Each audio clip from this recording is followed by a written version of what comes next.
Real Madrid, FC Barcelone, c'est la rencontre, le classico, le match le plus attendu de ce début de saison. Et on a eu des réponses, mais en même temps, on a eu beaucoup d'interrogations. Des réponses, on a eu des certitudes qui ont découlé à un fait qui est que Hansi Flick fait un excellent travail du côté du FC Barcelone. On se pose la question, je me pose la question, quels ont été les ingrédients qu'il a su injecter dans un groupe qui, de l'année passée à cette année, n'a pas vraiment évolué. L'une des seules recrues qui est arrivée au FC Barcelone, c'est Daniel Mo, qui lui-même n'était pas titulaire dans cette rencontre car il revient de blessure. On a juste une entrée de nouveaux joueurs de la Masia, à l'instar de Caicedo, de Pegri ou alors de Martinez. C'est des joueurs qui viennent de la Masia.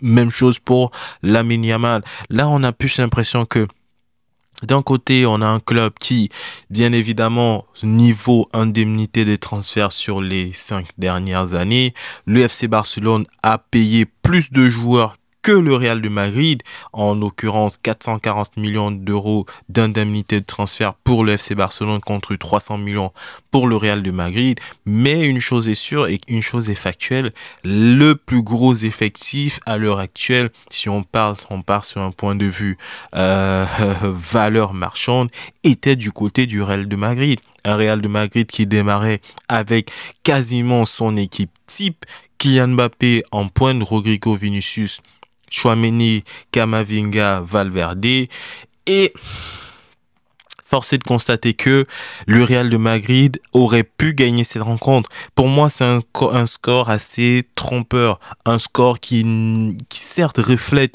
la physionomie, les forces en présence, mais est assez dur et assez difficile à assumer pour le Real de Madrid.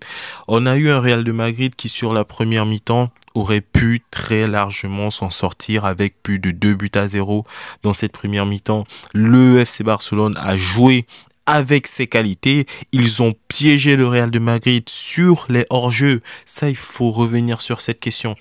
Mais moi, je n'arrive pas à comprendre que une attaque composée de Vinicius Junior, Kylian Mbappé et de Rodrigo a quand même réussi à se faire piéger à maintes et une reprises par les défenseurs du FC Barcelone. Le bloc équipe du FC Barcelone était très haut sur le terrain. Les Barcelonais ont réussi à mettre en déroute chaque action de jeu du Real de Madrid. Kylian Mbappé a été hors jeu dans la rencontre plus de 7 fois. On parle de 12 fois même. 12 fois il est hors jeu dans cette rencontre. Il a été mangé par la défense barcelonaise. Et pourtant, en début de match, tu sens qu'il a envie. Tu sens qu'il est venu là, qu'il est en jambes, qu'il avait la motivation et qu'il voulait faire des choses. Dans ses premières actions, ses premières prises de balle et même sur l'action qui l'amène à marquer son but qui a été annulé par la suite, t'as l'impression que ça allait être la soirée de Kylian Mbappé. Mais on se retrouve en fin de match avec un Kylian Mbappé qui a raté plus de 2 face-à-face où il n'était pas hors jeu, qui s'est fait manger par Peña dans les face-à-face. On a un Kylian Mbappé qui, quand il n'est pas hors jeu, il rate, et quand il est hors jeu, il réussit à marquer les buts.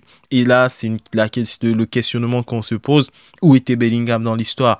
Bellingham, dans cette valse d'arrivée au Real de Madrid, dans l'arrivée de Kylian Mbappé, Bellingham, pour moi, est l'heureux perdant, sinon le grand malheureux, le grand malchanceux de cette arrivée. Bellingham a perdu de son influence. Bellingham a été malheureusement a été rétrogradé d'un rôle de créateur de jeu à un rôle de travailleur, à un rôle là, il fait que travailler pour l'équipe. Il bouge des trous défensifs, il bouge des espaces, mais malheureusement, ça ne suffit plus. Lorsque tu as un joueur qui se retrouve à être arrière gauche à certains moments de la rencontre, comment tu veux qu'il soit plus haut sur le terrain pour pouvoir créer, pour pouvoir donner des bons ballons à ses attaquants? Là, c'est une question qui m'a vraiment échauffé le cœur. Je ne comprends pas comment Carlo Ancelotti a pu laisser faire que Bellingham soit à ce point le perdant dans l'histoire. Je ne comprends pas, je ne saisis pas. Pour moi, Bellingham, c'est un créateur de jeu, un joueur qui peut et doit être plus décisif dans cette équipe. Malheureusement, ce n'est absolument pas le cas du côté du FC Barcelone. On revient sur cette équipe qui a su magistralement bien jouer le jeu du hors-jeu, qui a mis en déroute cette attaque du Real de Madrid dans les 30 premières minutes de jeu. Et par la suite, on a un Real de Madrid qui, en deuxième mi-temps, a voulu faire pareil, mais a laissé beaucoup d'espace dans son dos. On a un Real de Madrid qui s'est fait punir par Robert Lewandowski, qui claque un doublé, 2 buts très très beaux. Notamment, j'aimerais juste revenir sur le premier but, l'ouverture du score. On parle il a une capacité à te placer des ballons très magistrale. Il aurait pu encore plus avancer sur Lunin et peut-être même le dribbler ou lui faire un lob parce qu'il avait largement de l'avance sur les défenseurs madrilènes. Mais il a choisi à mi-distance, il a claqué un but et une frappe qui n'a laissé personne indifférent. Maintenant sur son deuxième but, c'est une tête...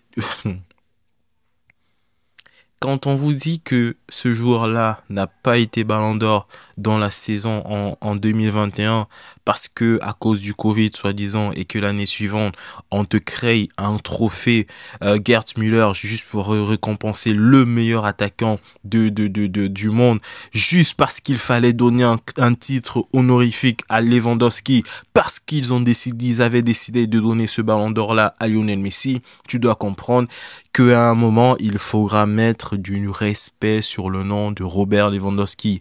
C'est un joueur qui est déjà ça fait longtemps qu'il est sur le circuit mondial, ça fait longtemps que nous le connaissons, il a toujours été performant d'année en année et c'est séduisant le fait de savoir que actuellement le FC Barcelone ne joue plus seulement un jeu en tiki-taka.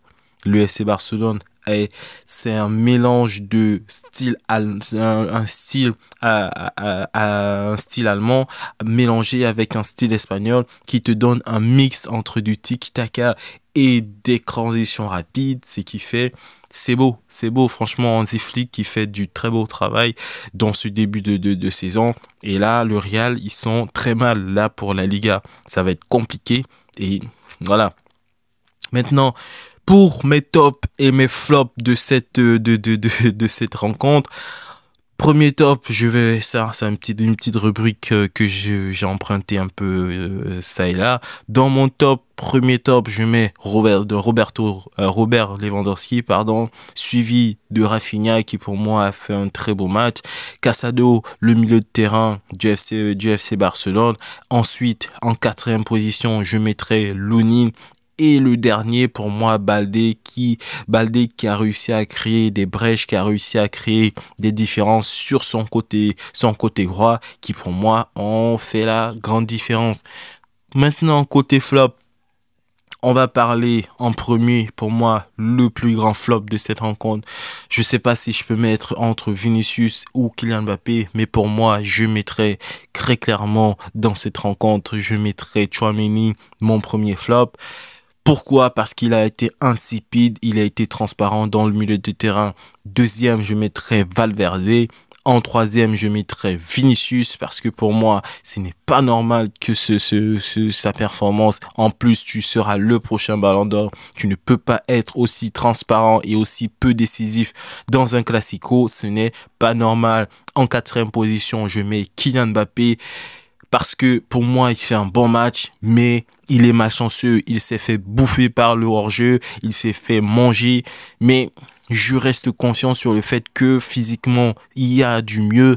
Et quand il aura plus de chance, ou bien quand il sera jugé, il jugera être plus intelligent pour pouvoir se sortir de ce genre de situation, ça ira mieux. Et en dernier, je mets Lunin parce que pour moi, c'est vrai que il aurait pu mieux faire, mais je le mets quand même. Voilà. C'est un peu mon ressenti sur la rencontre Real Madrid FC Barcelone.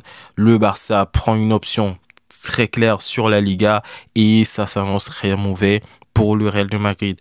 Dans tous les cas, les amis, ce fut un plaisir de vous avoir aujourd'hui. Sur ce, je vous dis, prenez soin de vous et peace la famille.